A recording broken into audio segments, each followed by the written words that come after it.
பேடிஎம்மா pan பண்ணிட்டாங்களா?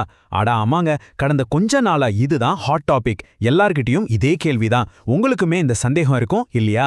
சரி வாங்க, பேடிஎம்க்கு உண்மையில என்னதான் ஆச்சு, இந்த மொத்த குழப்பத்தையும் ரொம்ப சிம்பிளா ஸ்டெப் பை ஸ்டெப்பா புரிஞ்சுக்கலாம். ஸோ ஃபர்ஸ்ட் அண்ட் ஃபார்மோஸ்ட், நம்ம எல்லாருக்கும் மனசுல இருக்கிற அந்த பெரிய கேள்வி, பேடிஎம் உண்மையிலே பேன் ஆயிடுச்சா? இதுக்கு பதில் ஒரு பெரிய இல்ல. ஆமாங்க, பேடிஎம் பேன் ஆகல. நீங்க உங்க போன்ல வச்சிருக்கிற பேடிஎம் ஆப்க்கு எந்த பிரச்சனையும் கிடையாது. ஆனா இங்க தான் ஒரு முக்கியமான ட்விஸ்ட் இருக்கு. கட்டுப்பாடு வந்தது பேடிஎம் ஆப்புக்கு இல்ல, அதோட பேங்கிங் பிரிவான பேடிஎம் பேமெண்ட்ஸ் பேங்க்குக்கு தான். இந்த ரெண்டுக்கும் என்ன வித்தியாசம்னு நாம புரிஞ்சுக்கிட்டாலே போதும். இந்த முழு மேட்டரும் நமக்கு கிறிஸ்டல் கிளியரா புரிஞ்சிடும். சரி, அத புரிஞ்சுக்கிறதுக்கு முன்னாடி நாம ஒரு முக்கியமான விஷயத்த தெரிஞ்சுக்கணும். அது என்னன்னா, இந்த பேமெண்ட்ஸ் பேங்க்னா என்ன? இது நம்ம பார்க்குற சாதாரண பேங்க் மாதிரி இல்லையா? இதுக்கும் அதுக்கும் என்ன வித்தியாசம்? வாங்க பார்க்கலாம். இதுக்கு பின்னாடி ஒரு நல்ல நோக்கம் இருக்கு. பாத்தீங்கன்னா, நம்ம நாட்டோட எல்லா மூல முடுக்குக்கும் ஒரு பேங்க் பிரான்ச்சை கொண்டு போறது ரொம்ப கஷ்டமான விஷயம் இல்லையா? அதனால டெக்னாலஜியை வச்சு பேங்கிங் சேவைகளை இன்னும் நிறைய மக்களுக்கு கொண்டு சேர்க்கணும்னு ஆர்பிஐ ஒரு ஐடியா கொண்டு வந்தாங்க. அந்த ஐடியாவோட வெளிப்பாடு தான் இந்த பேமெண்ட்ஸ் பேங்க். சிம்பிளா சொல்லணும்னா, இது ஒரு டிஜிட்டல் பேங்க் மாதிரி. ஆனா இதுல ஒரு முக்கியமான கண்டிஷன் இருக்கு. என்னன்னா, இந்த பேமெண்ட்ஸ் பேங்க் அக்கவுண்ட்ல நீங்க அதிகபட்சமா 2 லட்சம் ரூபாய் வரைக்கும் தான் வச்சுக்க முடியும். அதுக்கு மேல டெபாசிட் பண்ண முடியாது.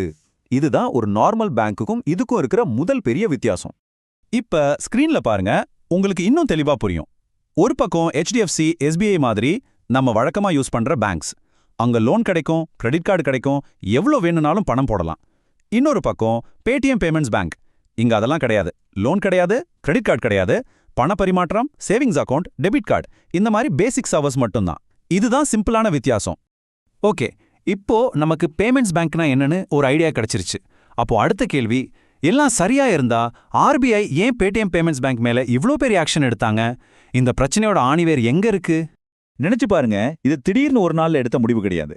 இதுக்கு பின்னாடி பல காரணங்கள் இருக்கு. ஆர்பிஐ சொல்ற குற்றச்சாட்டுகள் ரொம்ப சீரியஸானவ. பேடிஎம் பேமெண்ட்ஸ் பேங்க் தொடர்ந்து ஆர்பிஐ ரூல்ஸை ஃபாலோ பண்ணல, கஸ்டமர்ஸோட நலனை கண்டுக்கல, பல தடவை வார்னிங் கொடுத்தும் அசால்ட்டா இருந்திருக்காங்க. அதுலயும் முக்கியமா KYC, அதாவது நோ யோர் கஸ்டமர் விதிமுறைகள்ல ஏகப்பட்ட குளறுபடிகள் இருந்திருக்குன்னு ஆர்பிஐ சொல்லுது.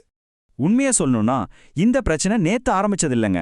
கிட்டத்தட்ட 2022 மார்ச் மாசமே இதே KYC பிரச்சனைக்காக பேடிஎம் பேமெண்ட்ஸ் பேங்க் புதுசா கஸ்டமர்ஸை சேர்க்கக்கூடாதுன்னு ஆர்பிஐ ஒரு தடை போட்டாங்க. அப்போ இருந்தே அவங்க ஆர்பிஐயோட ரேடார்ல தான் இருந்திருக்காங்க. இப்போ அடுத்த கட்டமா புதுசா டெபாசிட் பண்றதே நிறுத்த சொல்லி டெட்லைன் கொடுத்துட்டாங்க.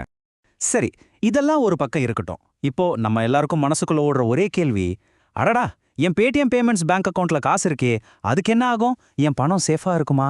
இதுதான் எல்லாரோடைய கவலையும். கொஞ்சமும் கவலைப்படாதீங்க, உங்க பணம் 100% சேஃப். ஆமாங்க, உங்க அக்கவுண்ட்ல இருக்கிற பணத்தை நீங்க எப்ப வேணாலும் எடுத்துக்கலாம். இல்லனா உங்க வேற பேங்க் அக்கவுண்ட்க்கு ஈஸியா மாத்திக்கலாம். அதுல எந்த பிரச்சனையும் வராது. இன்னும் சிம்பிளா சொல்றேன் கேளுங்க. நீங்க ஏடிஎம்ல போய் காசு எடுக்கலாம். தாராளமா உங்க பணத்தை வேற ஒரு பேங்க் அக்கவுண்ட்டுக்கு டிரான்ஸ்ஃபர் பண்ணலாம்.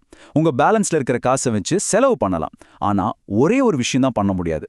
ஆர்பிஐ கொடுத்த டெட்லைனுக்கு அப்புறமா அந்த அக்கவுண்ட்ல புதுசா பணம் போட முடியாது. இது ஒண்ணுதான் இப்போதைக்கு கட்டுப்பாடு.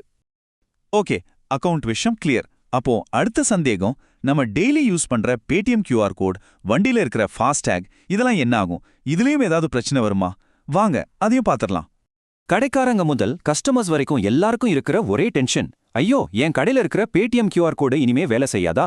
இல்ல நான் இனிமே QR கோட ஸ்கேன் பண்ண முடியாதா? இதுதானே உங்க கேள்வியும். ஒரு நல்ல செய்தி சொல்றேன். உங்க பேடிஎம் QR கோடுக்கு எந்த பிரச்சனையும் இல்ல. அது எப்பவும் போல சூப்பரா வேலை செய்யும். நீங்க தாராளமா பயன்படுத்தலாம். அது எப்படி நீங்க கேட்கலாம்? விஷயம் ரொம்ப சிம்பிள். நீங்க யூஸ் பண்ற பேடிஎம் ஆப்ங்கிறது வேற, பேடிஎம் பேமெண்ட்ஸ் பேங்க்ங்கிறது வேற.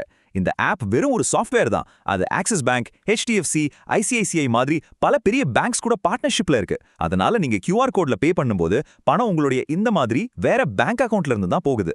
அதனால தான் QR கோடுக்கு எந்த பாதிப்பும் இல்ல. ஆனா ஃபாஸ்டேக் விஷயத்துல ஒரு சின்ன மாற்றம் இருக்கு.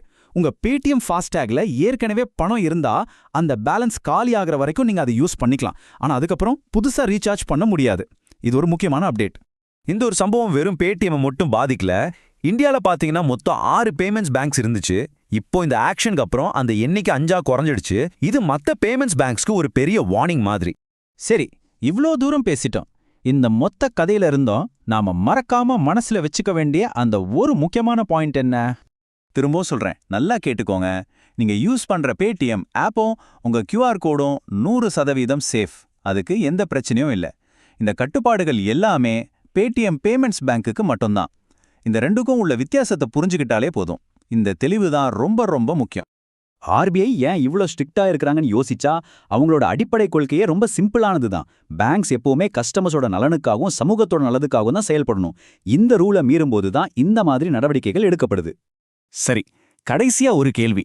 இன்னைக்கு ஜிபே, ஃபோன்பே, பேடிஎம்னு டிஜிட்டல் பேமெண்ட்ஸ் நம்ம வாழ்க்கையோட ஒரு பகுதியாவே மாறிடுச்சு. இந்த மாதிரி டெக்னாலஜி வேகமா வளரும்போது நம்மள மாதிரி கஸ்டமர்ஸை பாதுகாக்க கடுமையான சட்டத்திட்டங்களும் தேவைப்படுது. இந்த வேகத்துக்கும் பாதுகாப்புக்கும் நடுவுல சரியான பேலன்ஸை எப்படி கொண்டு வர்றது? இதுதான் இன்னைக்கு நம்ம முன்னாடி இருக்கிற பெரிய கேள்வி.